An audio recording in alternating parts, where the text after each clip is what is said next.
It's the 10% Happier Podcast. I'm Dan Harris.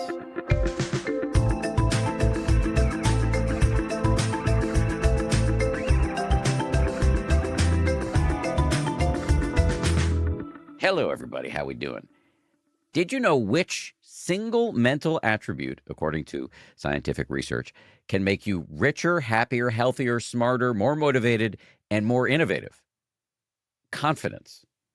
Confidence makes your brain work better, it boosts your performance, it elevates your mood, and it is contagious. In other words, it spreads to other people. Of course, there are many questions to ask here. How do you get confidence, and how do you manage the risk of overconfidence? Today, I'm talking to a neuroscientist who has done a deep dive on this issue. Ian Robertson is a Professor Emeritus in psychology at Trinity College, and he was the founding director of Trinity College Institute of Neuroscience. Ian has written 5 books, the latest of which is called How Confidence Works. He's got a lovely Scottish brogue, as you will hear. In this conversation, we talk about what confidence is actually, how to boost confidence, the dangers of overconfidence and how to guard against those dangers, the role of anxiety and failure, the Oscar effect and why Oscar winners tend to live longer. I found this fascinating. How to reframe anxiety as excitement. I found that incredibly useful in my own life. The role of gender, race, and class when it comes to confidence, the importance of creating some distance between you and what Ian calls confidence saboteurs, and much more. We'll get started with Ian Robertson right after this. Ian Robertson, welcome to the show. Hello, Dan. So I'm curious, how did you get interested in the subject of confidence?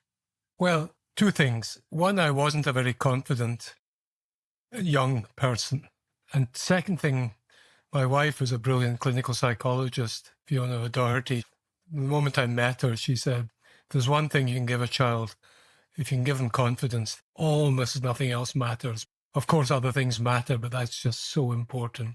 And it took me decades before I then wrote a book called The Winner Effect, which showed that the best source of success was success, and there's biological foundation for that in the brain. And I then realized that what success gives you is confidence, and confidence has its own dynamic.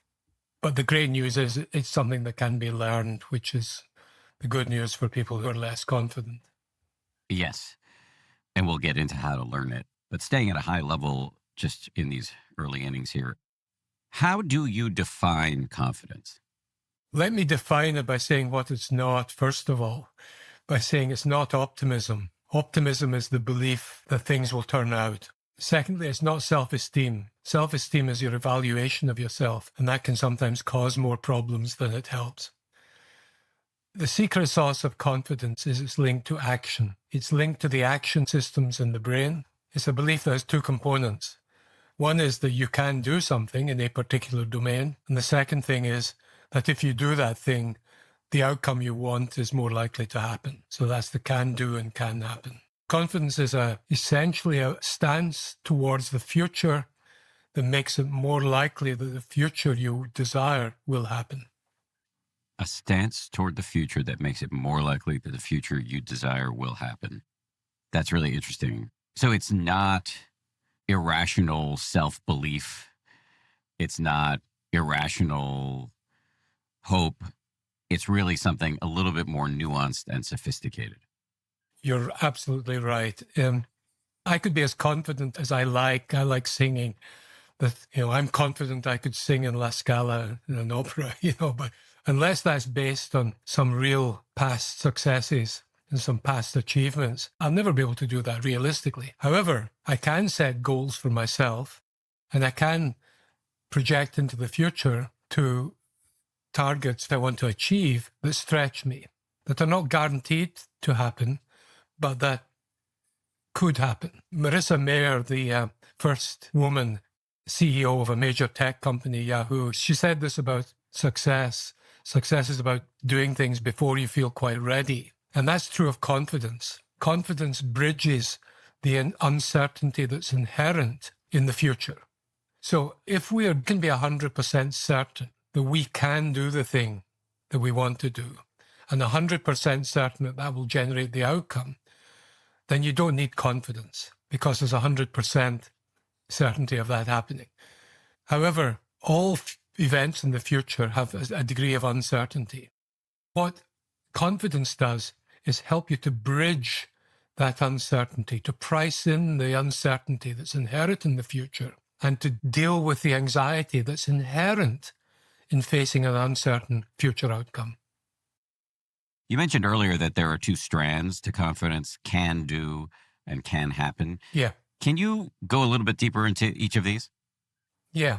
So the great Stanford psychologist, Albert Bandura, can do is what he called self-efficacy. And the can happen is outcome expectations. These are two sets of beliefs, expectations about the future. And that gives 4 states of the mind or brain. So can't do, won't happen, produces a state of apathy. And it's measurable in the brain using positron emission tomography scanning. You can visualize dopamine receptors in the brain's reward network, and you can see the people who are apathetic actually have lower levels of dopamine receptors, and that results in low mood, high anxiety, low drive, and low initiative. So that's the top left, if you like, of this 4-square grid. Move along to the right, and you have can do, won't happen. Now that produces frustration. I can change my diet, but you know what? Doesn't matter what I eat, I put on weight. Or I can get that college degree, but you know what? From where I come from, that won't get me a better job. And that produces a sense of frustration. And that switches on or activates or augments another neurotransmitter system in the brain, the norepinephrine system, which is part of the fight or flight system. And when you get too much norepinephrine in the brain, that interferes with clear thinking. And that worsens your anger. Now, in the bottom left of this grid, 4-square grid, you get can't do, could happen. I just can't stop smoking. I know if I could, I'm going to live longer and be healthier and get rid of this cough. I just can't do it. That tends to produce anxiety and depression. And of course, anxiety is part of the fight or flight system, and that activates norepinephrine as well. And so that's where these diagonal in the 4 squares, the top right, the can do, won't happen, and the bottom left, can't do, could happen. That's a terribly dangerous axis where when you're angry, you feel anxious, and when you're anxious, you may feel angry because the same physiological systems are activated by these 2 belief states of the brain. Then you go to bottom right and you have can do, can happen. And that is a pretty remarkable state of the brain where your brain considers that it succeeded in the thing that it believes can happen. So your brain treats it as if it's a success already achieved, and you get a little increase in dopamine activity in the brain's reward network, and that has 5 effects on you and your brain. First thing is it lowers anxiety because it raises your mood. Thirdly, it makes you more likely to take action, to do stuff, to take that first step, to make that first move to setting up your company. Fourthly, it makes you a little bit smarter because of the increased dopamine in the frontal lobes that happens when this dopamine reward network switches on. And finally, and perhaps most importantly, it makes you more persuasive, makes you more of an influencer. It makes people more likely to listen and do what you're saying because confidence gives you status. And when you have status, people will tend to be more persuaded by you.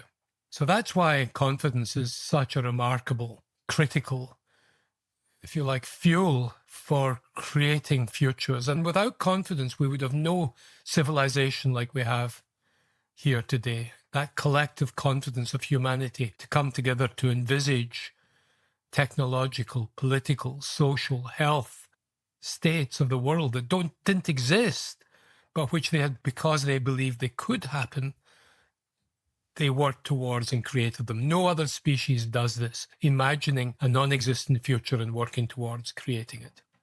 You may not know this, but I have a lot of confidence that I have this magical power to inhabit the minds of my listeners and to know what they want me to ask. And I suspect that many of my listeners, I'm being facetious here. We don't know each other, so you probably don't know that I'm an incurable wise ass. But many of my listeners, I suspect at this point, are wondering about overconfidence. And I just want to Yeah. signal that we are going to get to that, but not yet. Yeah. Because I want to stay with some of the physiological effects of confidence that you have enumerated so well. There are, and you write about this in your book, a lot of health benefits that accrue to confident people. Can you talk a little bit about those? Yes. So I mentioned that one of the critical things about confidence is it makes you do stuff. It makes you more likely to take action. The greatest corrosive of confidence is anxiety, and the greatest antidote to anxiety is confidence. So anxiety is a worry about the future with a focus on threats. And that anxiety, if it's sustained over time, and this is the ability of the human brain to time travel into the future, means that you can create threats that are indefinite into the future, and no other species does that. So that means we can keep our body and our brain in a constant state of arousal and sense of threat, which actually causes us to secrete the hormone cortisol in doses and over periods which are not good for us and which are toxic to the tissues of our body and brain. And if you can find a way of controlling what you attend to in the future, that you manage to direct your attention, we'll be talking about this later about how to learn confidence, but if you can manage to control your attention so that you're thinking about or noticing potential positive outcomes rather than doom scrolling or talking or constantly thinking about negative outcomes, either for yourself or the world, then you can control that anxiety. But the thing about anxious people, and there's been a study done across the world in 40 different countries, and anxious people do less of everything. They take less action. Why? Because anxiety is a response to a perceived threat. And so when you see threat around you, what do? You tend to pull back, avoid, not risk taking action.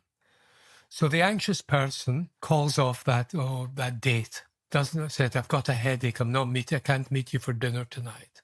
Or I'm not going to go for that job interview. They pull back from things, they do less stuff. And that has really negative effects on their health when combined with the chronically elevated cortisol. And so confidence comes from taking action that results in positive outcomes. And that has these biological effects in your brain, the increased mood and the lowered anxiety, which have enormously positive health benefits. We know that chronic states of anxiety are really not good for us when they're long-lasting. Short spells are fine, but long-lasting anxiety and feeling we're always risk of failing or we're being negatively evaluated by other people, all these feelings eat away at the cells of our body and brain.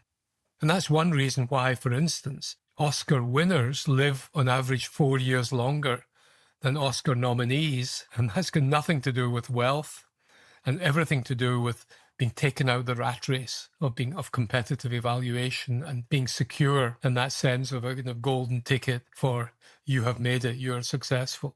That's a kind of hypercharged confidence available to very few people. But we can all get a mini version of this if we take action in the world towards goals that are meaningful to us in a careful, progressive way. Goals that stretch us a little bit, but not too much, because that means we're 90% chance of achieving them. And then we can build up the hormones in our brain, the hormones that are associated with the winner effect and success experiences.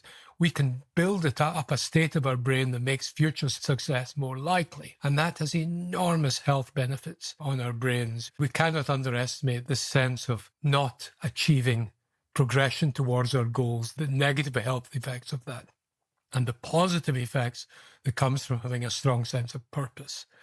Of course, a strong sense of purpose generates goals, which triggers actions, which gives success experiences, which build enormously positive, both mental and physical benefits for our brain and our bodies. On my little team, we have an expression. The term we use is a squirrel. And the derivation of that term is that there's a great Pixar movie, Up. And in the movie Up, the bad guy chases around the good guys with a pack of dogs. But the vulnerability of the dogs is that every once in a while they get distracted by a squirrel and they scream squirrel and go chase it. And so I'm going to chase a squirrel that you tantalizingly dropped a few paragraphs ago. You said something about Oscar winners living 4 years longer. Yeah. Can you just say a little bit more about that? And is that effect, that kind of validation that Oscar winners receive that leads to a kind of relaxation, is that effect available to normal people outside of Hollywood? Probably nothing as big an effect, but I believe so. It also applies to Nobel Prize winners. Nobel Prize winners live on average 1.5 years longer than Nobel nominees. So both groups are enormously successful, have huge successes, but one of them has been given this accolade. Now, to go back to the Oscar winners, 4 years increased lifespan is what you would get for the world's population if you cured all cancer. It's an enormously robust effect, strong effect. And the greatest source of stress for the human brain and mind is the fear of the negative evaluation of other people. That's because we're a tribal group species, and in evolutionary terms, being expelled from the group meant death. And so signals of rejection or criticism by the group are the greatest source of anxiety, as measured by how much cortisol we secrete. So what happens if you win an Oscar?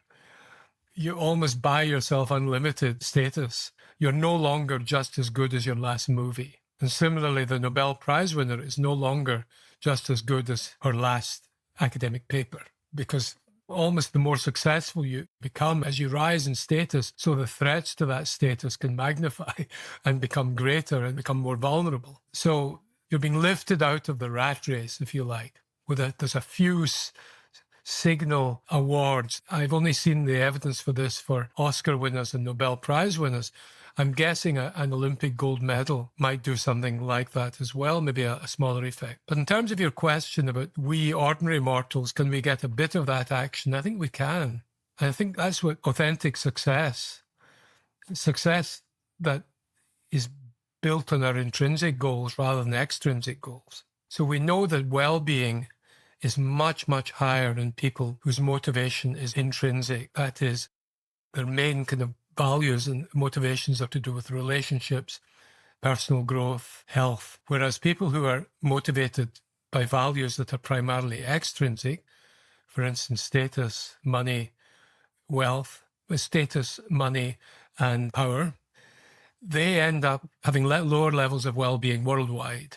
Because if you tie yourself to external competitive goals, like being the best at X, Y, or Z, or being more successful than that person, or more good-looking than that person, you're on a hiding to nothing. There's always going to be someone more successful, richer, better looking than you. It's a big world. You're always going to have that constant cortisol secretion of feeling like you're failing in some way competitively.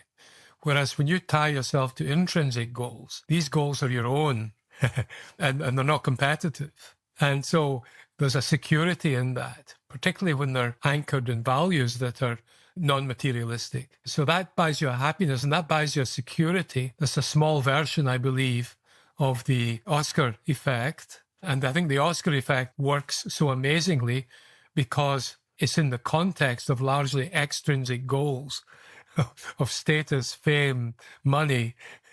And that is a recipe for cortisol secretion, for stress, for fearing you're losing out, for fear of failure. And suddenly this accolade lifts you out of that. And so that's why the health benefits are so enormous. But I do believe that particularly if you tie yourself to intrinsic goals, your own goals that you set for yourself that are not competitive, you're really potentially building yourself a mini Oscar effect. That's really interesting. Of course, easier said than done. Maybe I'll say a little bit about how I've tried to do this and hear your thought about my strategy and possibly other strategies that people could use. I am absolutely not immune to these extrinsic pressures and goals. And I absolutely still feel them. And I'm aware of how much suffering they have produced for me internally, having chased awards in the TV news business back when I was in it and trying to sell as many books as possible and build as big a business as possible and get as many good reviews for my work and all of that stuff. Seeing how chasing those squirrels, to be a little cute, just leads to exhaustion. And occasionally, I mean, the diabolical part of it is occasionally it works. The dog catches the car, but the satisfaction, it doesn't last. So for me, and many people who listen to this show know this, I got a little tattoo on my wrist about a year and a half ago. And it's just a reminder that my work really is for the benefit of all beings, which is a Buddhist term of art. It's a little earnest, which is off-brand a little bit for me, but it doesn't really matter because just having that reminder right next to my watch helps me. It gives me a little bit of the Oscar effect. Not in that it makes me feel fully validated, but it just elevates me out of the rat race a little bit and into my intrinsic purpose, which is to be useful. So I just offer that up for your thoughts and whether that lands for you and whether you have other ideas for people who don't want to get a tattoo. Well, look, first of all, none of us are immune to the extrinsic goals, including myself. You know, you'd have to be a Zen master to be, and many of them succumb to, if they become well known or start chasing fame or chasing money. And of course, we can't do without them.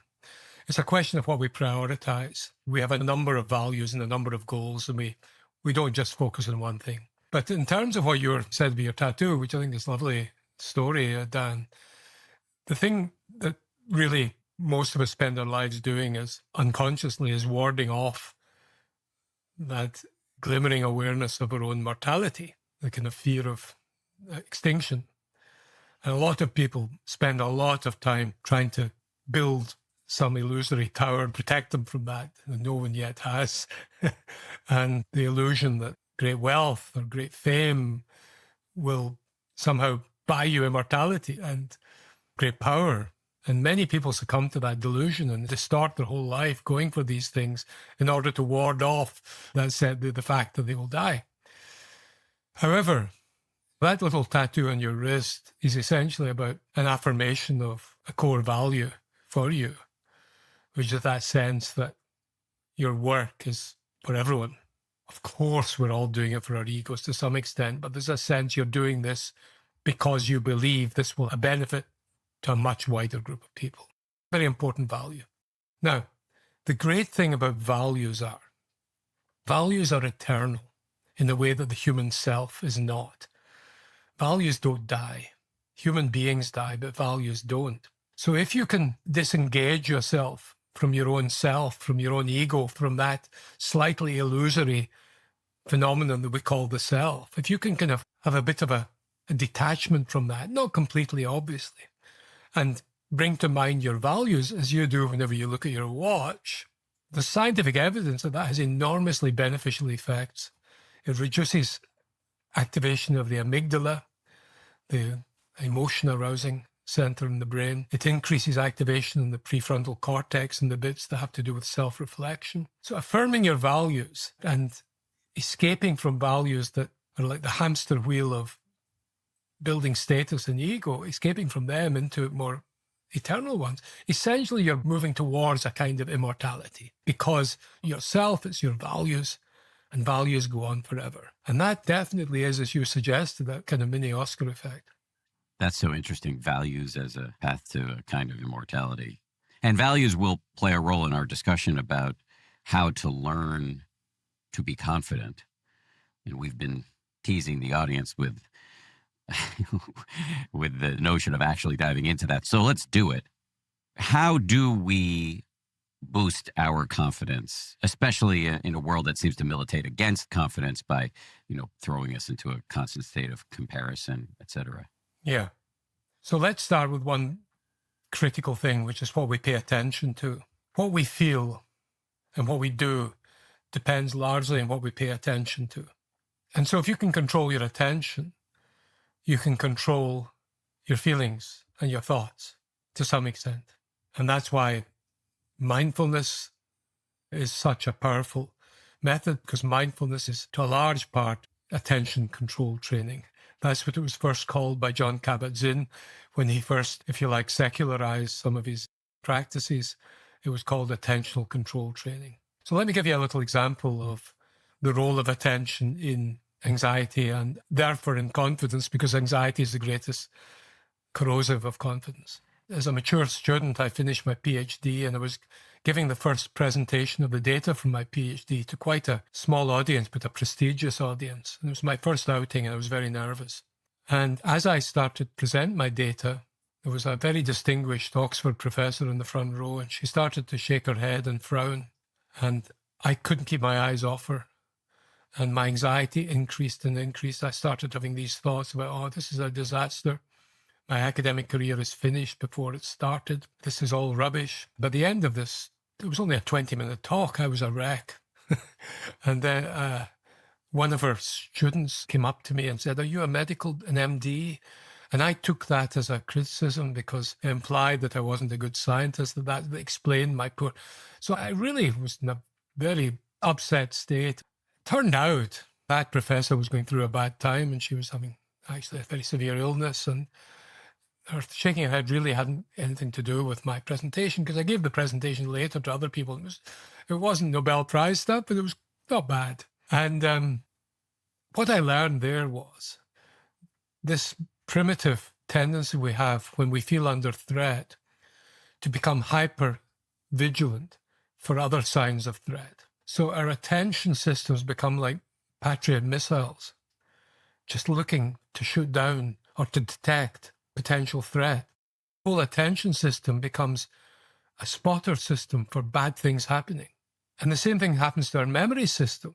In that state, we dredge up past negative memories. So that distortion of attention and distortion of memory results in a cascade of negative emotions that get worse and worse, generate too much norepinephrine, interfere with our ability to get things in proportion, to see the wood for the trees, to solve problems. And that, of course, even makes us more anxious. So what I learned subsequently, and what I do now if I ever feel similarly under threat, if you like, presenting new data or in a presentation where people are critical, is I control my attention by choosing to look at the people who are looking interested, or at least awake, and not to look at the person who's on his phone, or the person who has his eyes closed, or the person who's frowning. I deliberately feed my brain, like, if you like, choosing my algorithm to feed me from social media. You know, I'm not allowing myself to be fed constant gloom. I want nice things as well. So I'm choosing to feed my brain with positive input by choosing to look at the people who are listening to me, at least. That's what we do, say, with social anxiety. You know, some people are very anxious in social situations and they believe that everyone's looking at them. The one person that does look at them because they're standing awkwardly at the door, they focus on that person as confirmation of their threat perception. And they don't look at the three people who are eating their lunch and haven't even noticed you're there. So if you can learn to control your attention, that's a major step towards controlling your anxiety and therefore giving yourself a better chance of then taking action. And that's the second recipe for confidence, doing stuff. Coming up, Ian Robertson talks about the role of anxiety and failure, two topics of keen interest for me. And he talks about the second component of confidence boosting, which is taking action.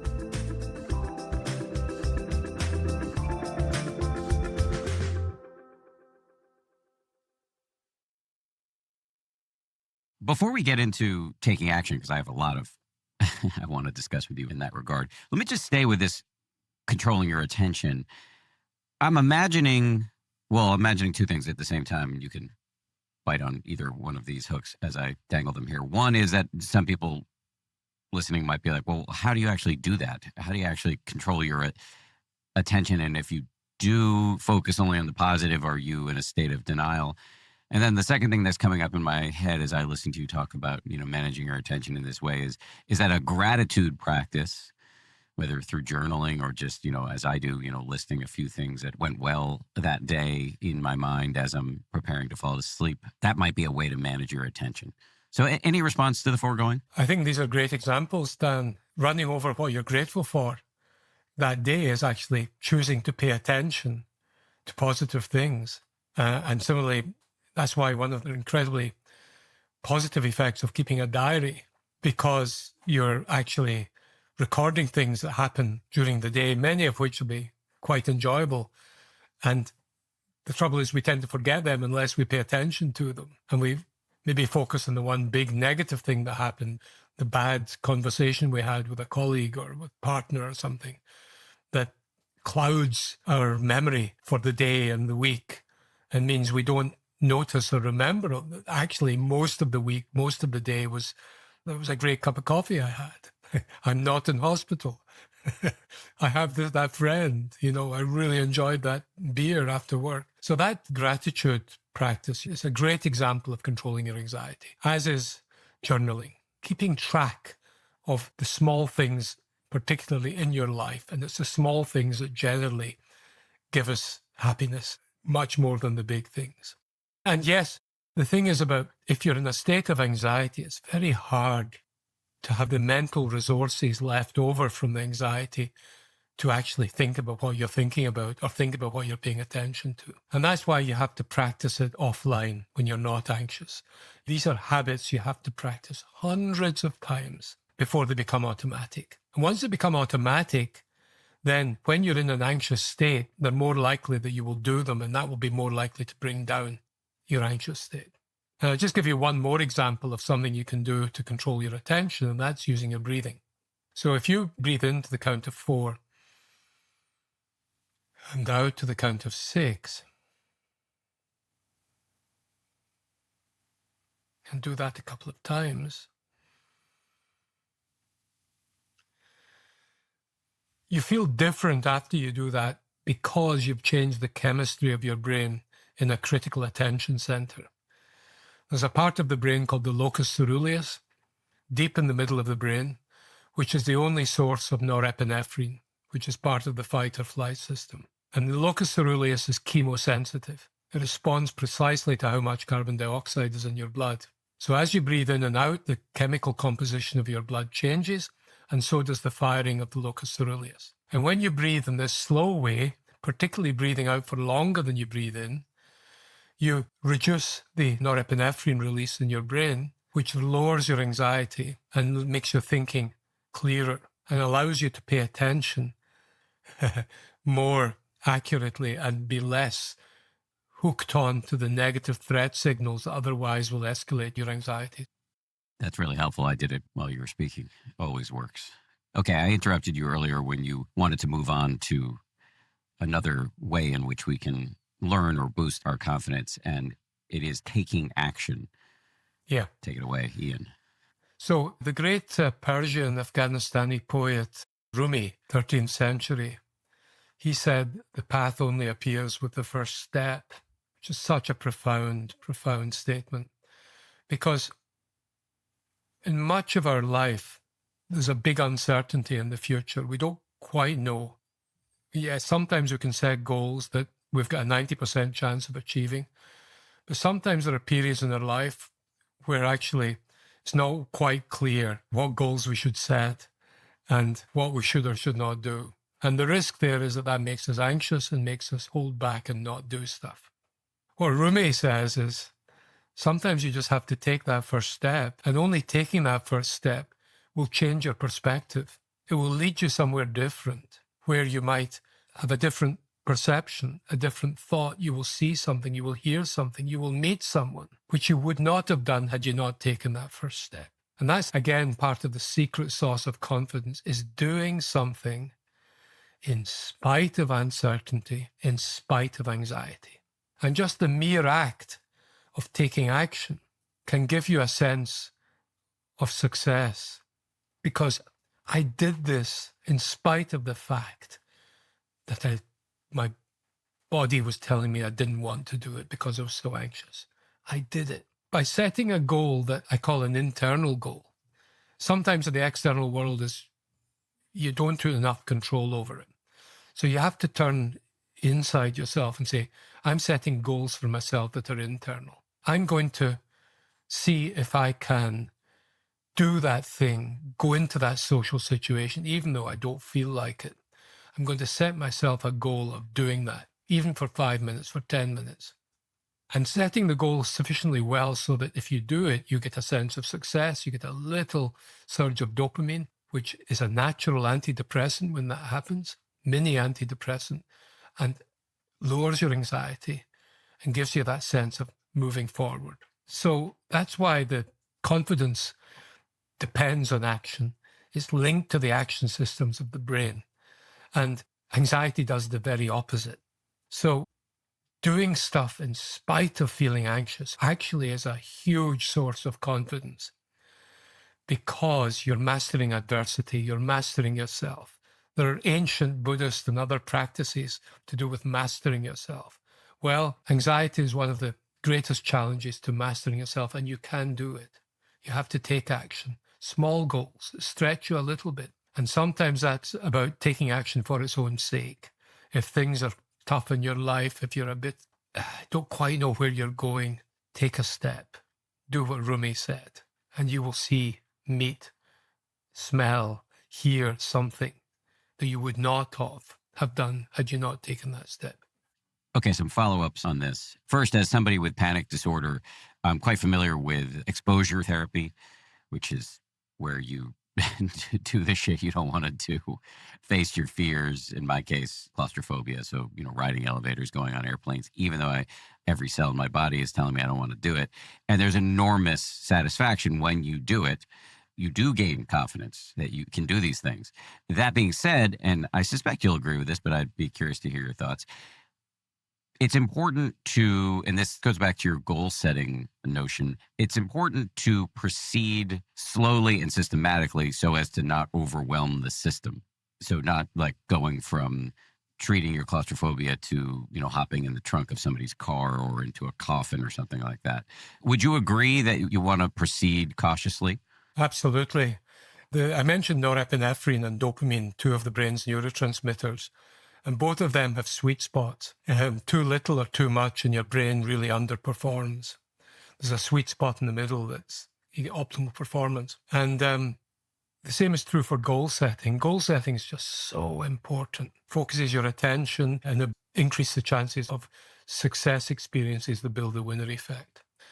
And if you're a perfectionist, for instance, who sets the goals so high that it's very difficult, you're never satisfied with it, then that can lead to demoralization and a failure to get any success experience. And similarly, if you're overambitious and impatient and you set goals that stretch you too much, too far beyond what you can do at the moment, you're greatly increasing the chances of failure. And you're not doing what confidence really is built on, which is the optimal stretching of yourself a bit into uncertainty, but giving yourself a reasonable probability of success. And that's why I totally agree with you. I mean, there is a treatment for phobic disorders called flooding, where you sit in that place or do the thing for hours upon end, and it can be effective, but it's very risky as well, because if you leave before the anxiety has gone down, you can end up feeling worse than you were before. Whereas the incremental approach that you just stretching yourself bit by bit, never going in not feeling any anxiety. You have to feel a bit of anxiety because there has to be a bit of uncertainty about whether you can do this. But if you do it under these circumstances, boy, has that powerful effects on your brain and on your mind. Okay, here's my other follow-up on this question of taking action. I think a lot about just trying things, just making experiments, especially in a moment of uncertainty. I've talked about this publicly, but I was involved for many years with a meditation app, and my relationship with my co-founders kind of went sideways, and I ended up having to leave and starting over. And in the process of starting over, I've tried a bunch of things. I tried to go on social media, make some experiments there. I started a subscription service, and that is morphing and changing as I grow it. And I've tried to do live events and to make merchandise and just trying lots of little and sometimes big things. And for me, an important aspect of all of this is a willingness to fail. Because I know if I'm unwilling to fail, I won't do anything. So what's the role of failure in taking action? A number of A's for the confidence habit. One of them is attention. One of them is action. Another one is attitude to failure. That's absolutely critical. Confidence is about bridging uncertainty in the future. So you say, I think I can do that thing. Okay. You're deliberately setting a goal that stretches you and therefore is not 100% certain. I can do that thing. I think I can do it. But if it's really stretching you, a certain percentage of times, you won't do it. You'll fail, which is statistically necessary for confidence to work. It can't work 100% of the time. But you then have to turn your mind to what your response to failure is. And the thing about failure is we know psychologically and neurologically that it's a much better teacher than success. Failure gives you many more pointers to what went wrong than success gives you to what went right. Why? Because success is often a significant proportion luck or circumstance. Yes, your effort and what you did plays a part. Whereas in failure, if you can bear to turn your mind over the emotional hurdle of paying attention to your failure, you will learn much more about the reasons for what the outcome was. However, it's very hard to do that. And it's particularly hard for one category of person, and that is people who hold a theory about themselves that the great Carol Dweck in Stanford called a fixed mindset.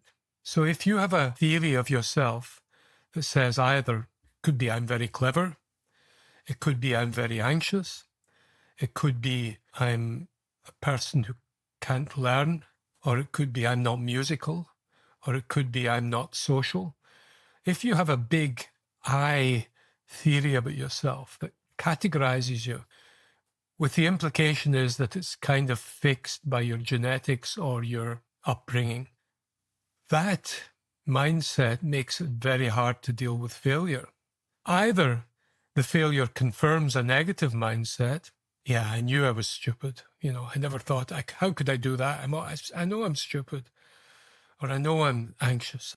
What's the surprise if that I failed? But also for the person with the positive mindset, I always thought I'm clever. Maybe I'm not clever. And so the brain goes into repair mode, ego repair mode, self-protection mode. And there's good research with children and sitting tests, and you record brain activity. And children who have a fixed mindset about themselves who fail an item don't learn from that failure because they're so busy paying attention to trying to protect the concept of themselves, their fixed theory. So your attitude to failure is very much tied to a fourth A in the attention habit, which is your attitude to yourself, your theory of yourself. And what we know about the human brain is it's enormously plastic. Neuroplasticity is the absolute signature of the human brain. We only have 20,000 genes.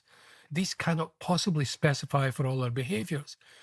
Our brain changes all the time with what we do and what we think and what we feel. And if we have a theory that says, no, it's who I am and what I do is programmed in there, hardwired, then it really hugely undercuts any chance we have of changing our behavior. Because learning a new way of thinking or a new way of feeling or a new emotional stance takes thousands of trials. And learning is always up and down. And a gradual up, but there's always down periods. And if you hit a down period and you have a fixed theory of your abilities or yourself, then you will give up. So that's why embracing failure, monitoring what you say to yourself after a failure. And if you find yourself saying big I phrases, I call them, like I am or I am not, these are big fixed mindset phrases, and they imprison you and cut you off from the slow up and down of learning, the habits of confidence, the habits of anxiety control, the habits of emotional control. This is all incredibly helpful. So the 4 A's thus far: attention, action, attitude to failure, attitude to yourself. I'm going to ask a question that's a bit of a non sequitur. Came up in my mind when you were talking about attitude to failure. So it doesn't follow quite neatly adds to yourself, but maybe it does. I employ a lot of defensive pessimism, and I know you're not a big fan of pessimism. You write in your book that it handicaps because it makes you suffer twice. You suffer in your pessimism, and then you suffer if you fail. And I buy all of that. And I do find that, so for example, back to this new company that I've started and this new subscription service that I launched, et cetera, all these new things I've tried over the last year or so. The managing director of my little company, Tony Magyar, essentially the COO, she shares my penchant for pessimism. And we often, when we're making our budgets, we make very modest projections. We set the bar low for success. We don't assume that things are going to go extraordinarily well. We leave room for upside surprise. And I find this soothing given my baseline or factory setting for anxiety. So what say you?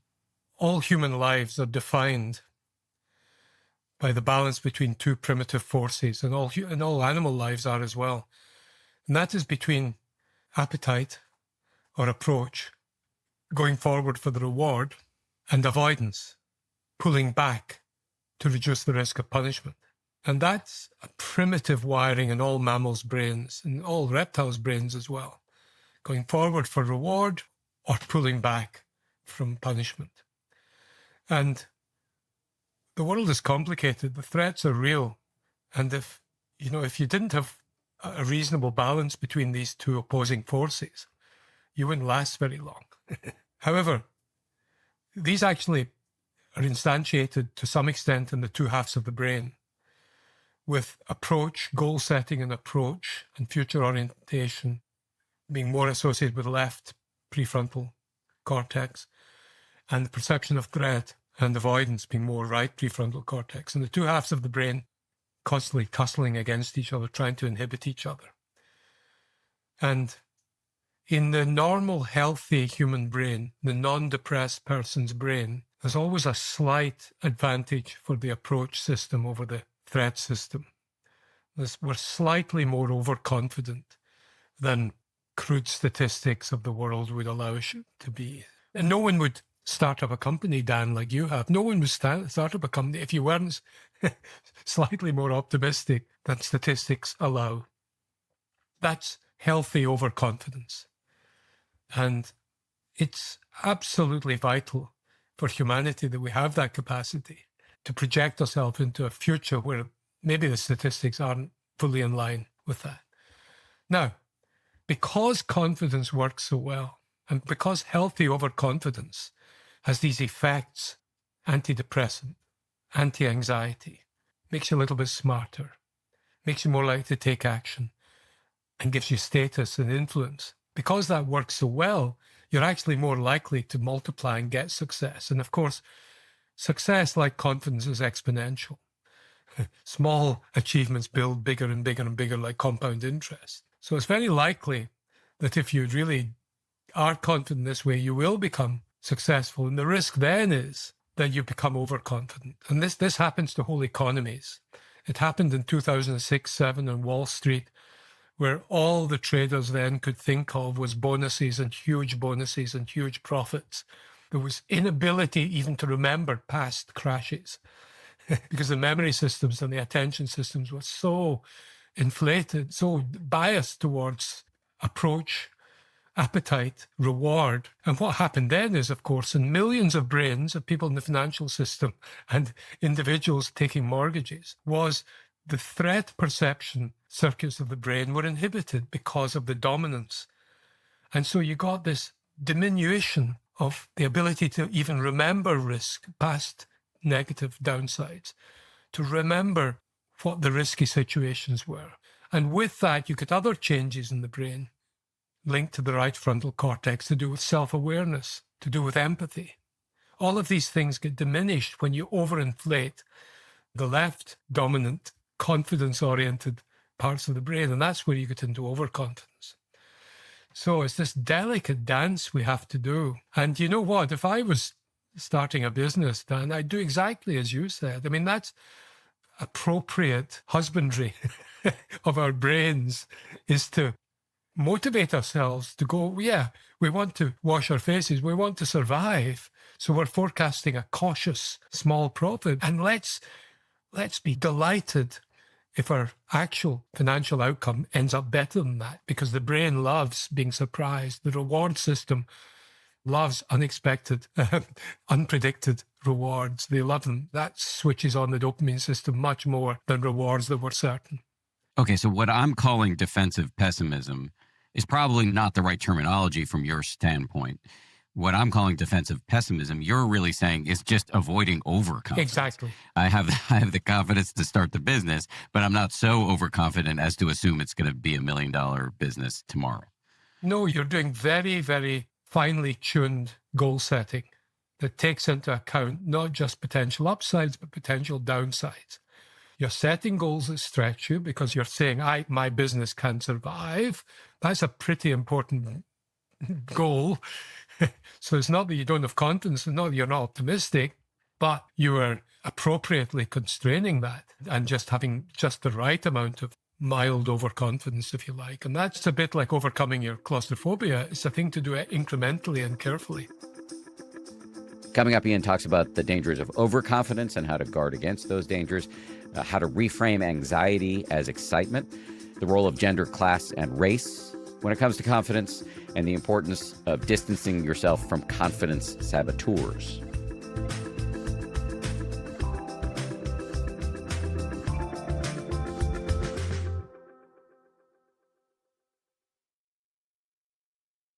Let's stay with overconfidence for a second. Examples come to mind readily of people who are just unbelievably overconfident. I'm thinking about that movie from the 90s where Alec Baldwin plays a doctor and somebody says, he's a surgeon, and then somebody says, do you have a God complex? And he says, I am God. That's an extreme example, but we all know overconfident, cocky people. How do we avoid that without squelching the healthy confidence that we want? Well, how do we do it in ourselves? How do we do it for people who have power over us? Is a very different matter, because confidence buys you status, status buys you wealth, wealth buys you power. And it's very difficult to speak truth to a powerful boss. And if there is no mechanism of speaking truth to a powerful person who's got control over you in some way, then you're going to rely on governance, some kind of, in a corporation, good, well-run corporations have 360-degree assessment, where the person with power is assessed by the people over whom she has power, as well as by people above them and colleagues. And that's hugely constraining on the otherwise potential cascade of narcissism and overconfidence that happens with the accretion of power and wealth and influence and fame, depending on the domain. All of these things can so readily distort, almost to delusional form, a person's thinking. And throughout history, we see this happening. Julius Caesar had himself made a demigod while he was still alive and had statues as a demigod all throughout Rome. You know, he was a populist dictator who overthrew the republic in Rome. And Jean-Paul Getty, the billionaire oil, he bought a villa outside Rome on the coast that had belonged to Nero. And he believed himself to be a reincarnation of Nero. So he believed himself, and many major dictators and some major business people as well, some major celebrities in entertainment, get such success and such overconfidence, they start to feel special, and some of them in a godlike way. I remember Tony Blair, the British Prime Minister, who was a very good Prime Minister until he got carried away with this Iraq war adventure. And I remember him being interviewed on British television, and the interviewer, Michael Parkinson, eventually wheedling out to him about what drove him. And then he admitted, yes, that maybe God had spoken to him, that maybe he was following what God was telling him.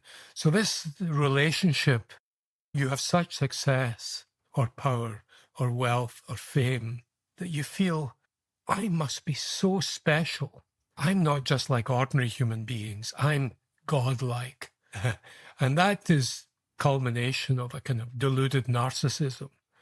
Unfortunately, if you have unconstrained power, is almost guaranteed to happen. It's almost like a disease you can foresee in someone if you give them unconstrained power or relatively unconstrained power. They will start to feel godlike. And that has also, Adolf Hitler was so impatient with his generals that he took over control of the army, embarked on a disastrous invasion of Russia because he felt godlike, distorted his judgment, abolished his perception of risk. Whatever empathy he had was gone. And these are biological effects of great power in the brain. It's happened to Vladimir Putin as well after the isolation of COVID and this ghastly behavior in Ukraine. This is individual human psychology and neurology as a result of unconstrained power leading to supreme overconfidence, distorted judgment, and narcissism. So very hard to change overconfidence when somebody has accrued an enormous amount of power and influence and wealth. How can we guard against it in ourselves?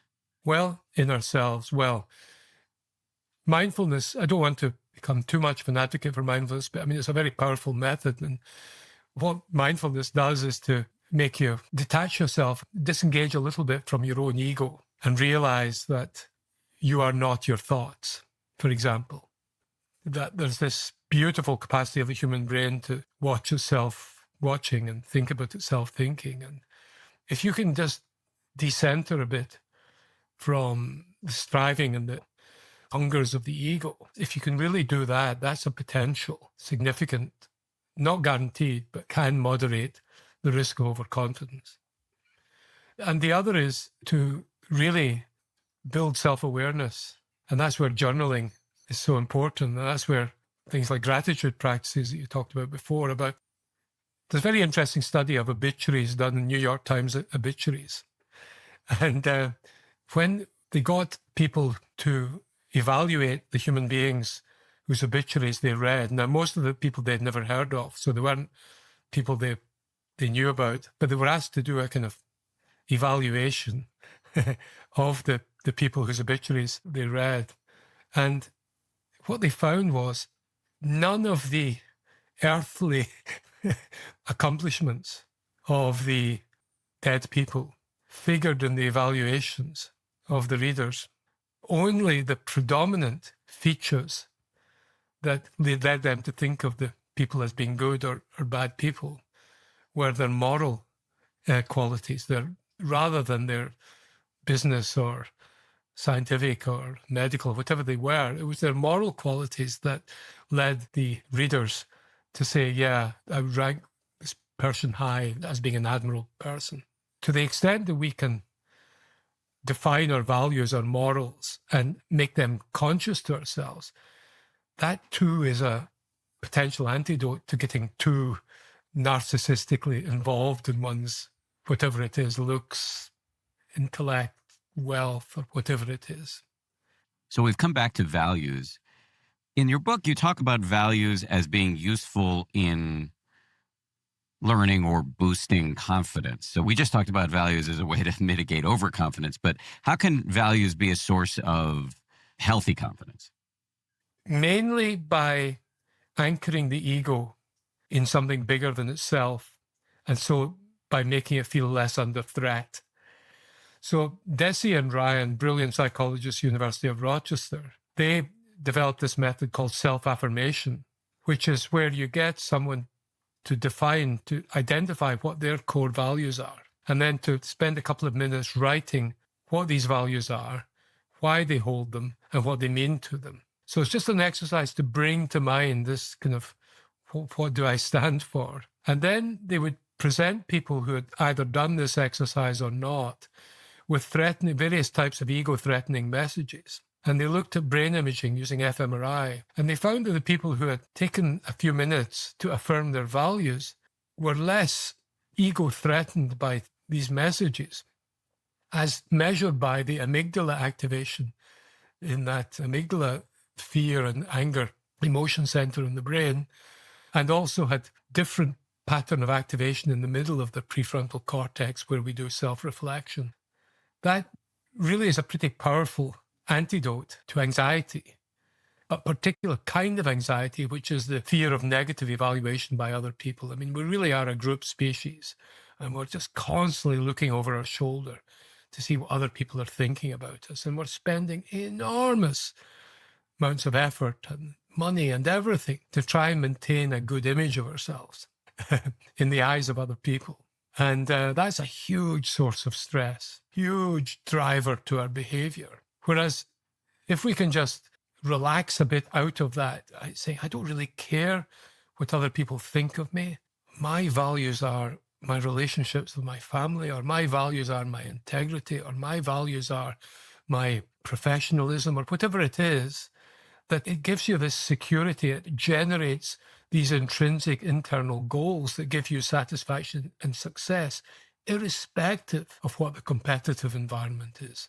Yeah, so I found this useful just to relate a little story. I was actually reading, my staff prepares me for every interview, what we call a prep doc. It helps me prepare for every interview. And I was reading my Ian Robertson prep doc as I was getting ready to go on CNN the other night to do a segment about mental health. And as I've referenced before, I have panic disorder. I've quite famously had a panic attack on live television, and I haven't been on television in a while. So I was really nervous as I was preparing to go on CNN. You know, I know how to do this. I've done television for 30 years. And so I have some reason for confidence. And, you know, the brain can go into mutiny mode and it can make it very hard to function in certain contexts. So remembering that my goal is to benefit all beings was very helpful in that moment. But there was another technique that you write about that also really helped. So I thought I might prod you to talk about it. You recommend that we reframe our anxiety as excitement. Yeah. And that really landed for me as I was freaking out about going on CNN. Yeah, thank you for asking me about that. Very briefly, a story about my own experience. Said many years ago, I had a really difficult situation with someone that was working for me, and it wasn't going well. And this person knew how to press my buttons, and I responded angrily in meetings in a way that I felt bad about afterwards. This problem was festering, and I was waking up early in the morning thinking, how am I going to solve this problem? And then one morning I woke up and thought, hold on a minute, I don't think this problem's solvable. There was a meeting coming up the next week, and I've been thinking, how am I going to solve this problem? And I realized this relationship was, from my point of view, I couldn't sustain it, have to go to HR and everything like that, and which was very unfortunate. So I turned, having decided I couldn't solve this problem in the external world, I changed my goal to being an internal goal. And I said, I'm going to set myself the goal at this meeting next week, behaving myself, utter cool, Zen-like professionalism in the face of provocation. I am going to be absolutely calm and unperturbed, at least on the surface, in the face of buttons being pushed. And first, when I thought of this meeting, I was filled with dread and anxiety. And then gradually, as I rehearsed in my mind's eye the meeting, imagined what would be said, imagined my reaction, practiced a different kind of response to it that I'd shown in the past. So that by the end of that 5 days before the meeting, I was in a state of excitement, of kind of edgy excitement. Could I do this? Could I achieve this internal goal? So I went into the meeting and yeah, my buttons were pushed, but I was so unusually able to not respond in the way that was expected to respond, and was very cool and professional. Some people can do this. It just wasn't hard for me. This was a personal goal. And I came out of that meeting with the problem totally unchanged in the external world, but me feeling like $1 million because I'd achieved this. Against anxiety, I'd achieved this significant goal, an internal goal of my own. Tiger Woods, the golfer, he says that the day he doesn't feel nervous before he goes on the golf course is the day he gives up, because nerves is actually just another word for arousal of our brains and body's preparation systems for action. And the symptoms are the same in anxiety, anger, and excitement. And they only become a particular emotion when you put words on them. And so there's research from Pittsburgh, the Wharton Business School, they're showing that just saying, I feel excited before a stressful event leads to better performance, even though your heart is racing, your mouth is dry. If you label that as excitement, it changes from a threat mindset into a challenge or a goal approaching mindset. So it's a very powerful technique. Children love it. They love being told that, maybe they're anxious about a test or a sports event. They just say, oh yeah, that funny feeling in my tummy, that's the same as when I'm excited. Yeah, I'm excited. It's a very, very powerful method. You dedicate a significant chunk of this book to some factors that mitigate our confidence, including race and gender and class. So I feel bad that I'm bringing this up toward the end of the interview, because it really is something that you focus on quite a bit in the book. But given that we only have a few minutes left, can you say a little bit about how gender, race, and class can diminish confidence and what the possible mitigating factors might be? In other words, how can we work with this situation? Certain categories of people have certain negative stereotypes associated with age.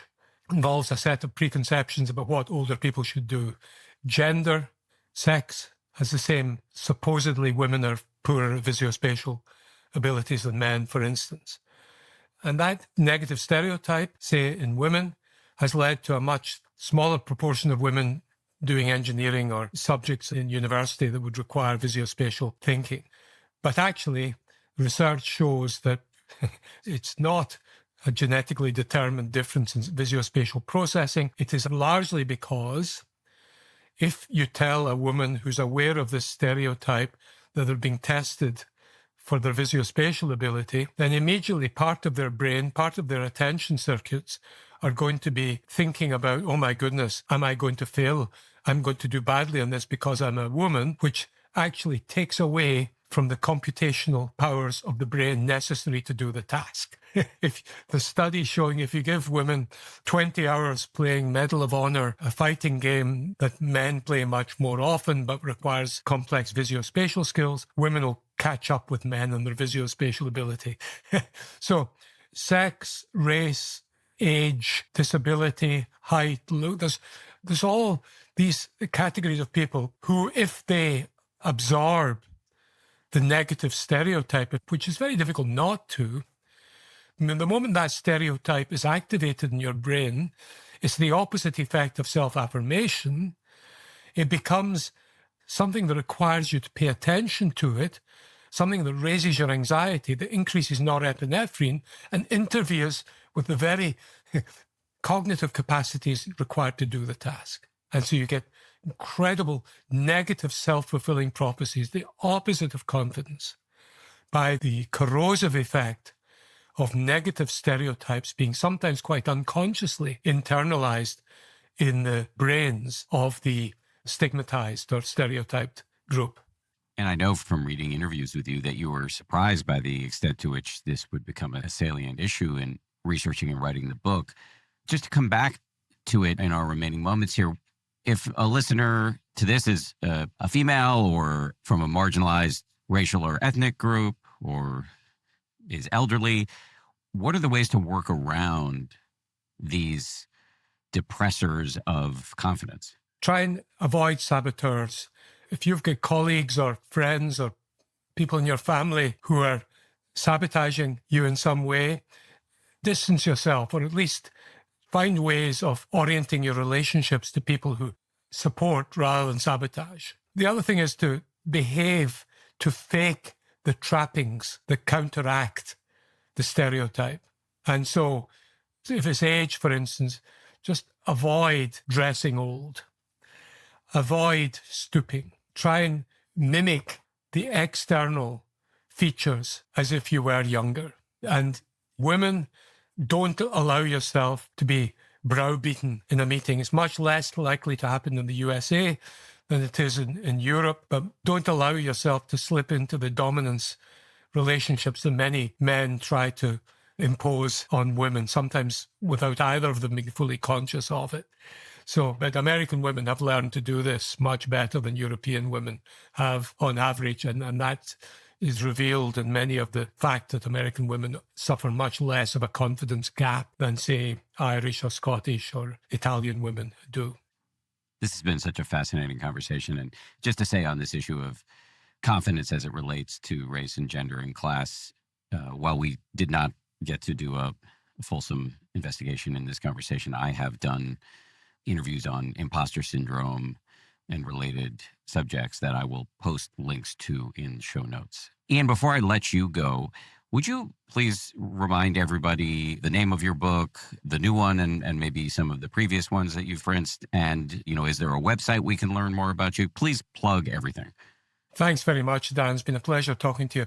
The website is ianrobertson.org, just Ian, IANROBERTSON.org.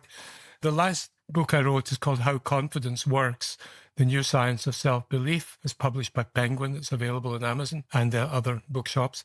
The previous book I wrote was called The Stress Test, and that very much addressed the positive aspects of stress and the fact that it's an energy that can be harnessed. The one before that was called The Winner Effect, which I alluded to, which just shows you that the greatest source of success is success. But it's been a delight talking to you, Dan. Thank you very much indeed.